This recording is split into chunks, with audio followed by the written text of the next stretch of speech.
तो हेलो नमस्कार दोस्तों। आज हम आ गए हैं कि यूपीएसआई का जो 12 नवंबर को जो एग्ज़ाम हुआ है फर्स्ट सेकंड में थर्ड सेकंड में कुछ उसके क्वेश्चन जो इम्पोर्टेंट क्वेश्चन हम ढूंढ के लाए हैं कि जहाँ पर आपको थोड़ी हेल्प हो सकती है।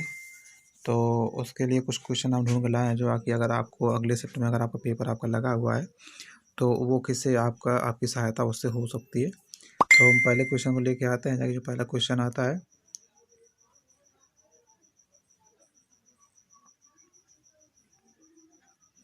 तो पहले क्वेश्चन जो आता है थाईलैंड की राजधानी, तो इसकी थाईलैंड राजधानी बैंकॉक आती है।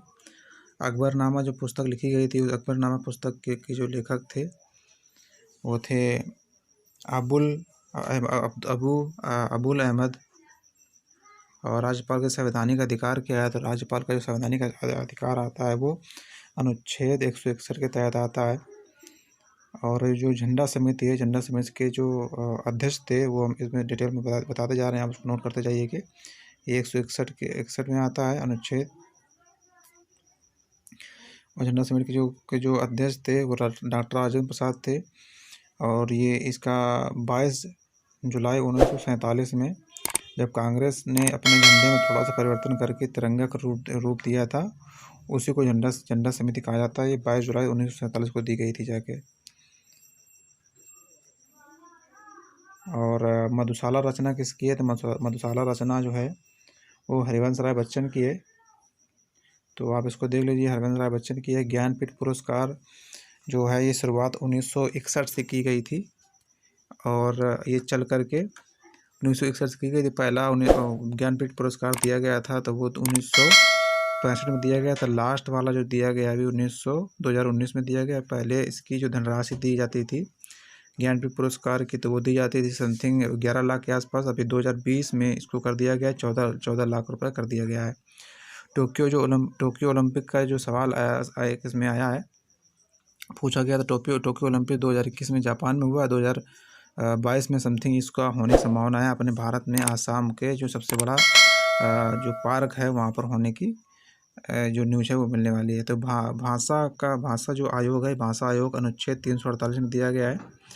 और आयकर से जुड़े कुछ सवाल इसमें आए हुए थे, जवाब सवाल सिर्फ एक ही आया है। और अर्थशास्त्र से 2-3 सवाल पूछे गए हैं। जनहित याचिका के जो जनक थे उसको किसको माना जाता है, तो ये PN भगवती और PR कृष्णा अय्यर द्वारा इसको सशक्त किया गया था जनहित याचिका को। नवतेज सिंह जौहर केस का जो मामला था वो नवजेत सिंह जौहर के वैश्य भारत संघ, ये समलैंगिक यौन संबंध के मामलों में जो लोग पहले अपराध समझा जाता था उसको ये अपराध मामला ख़त्म कर दिया गया था। वो नवतेज सिंह जौहर वाला मामला था। केशवानंद भारती वाला केस क्या था, केशवानंद भारती बनाम केरल राज्य था। इसमें 13 न्यायाधीशों ने मिलकर ये मुहर लगाई थी कि संविधान के मूलभूत ढांचे में कि कभी कोई परिवर्तन किया जाता है तो इसके मूल ढांचे में कोई परिवर्तन आज उसमें नहीं आनी चाहिए थी। विटामिन डी का रासायनिक नाम क्या होता है जाके, तो विटामिन डी का रासायनिक नाम आता है जाके उसमें लिख देते हैं इसमें, जैसे कि C28H44O। ये इसका विटामिन डी का रासायनिक नाम आता है, वो नोट कर लीजिए आप, शायद आपको आगे संभावना हो सके मिलने की।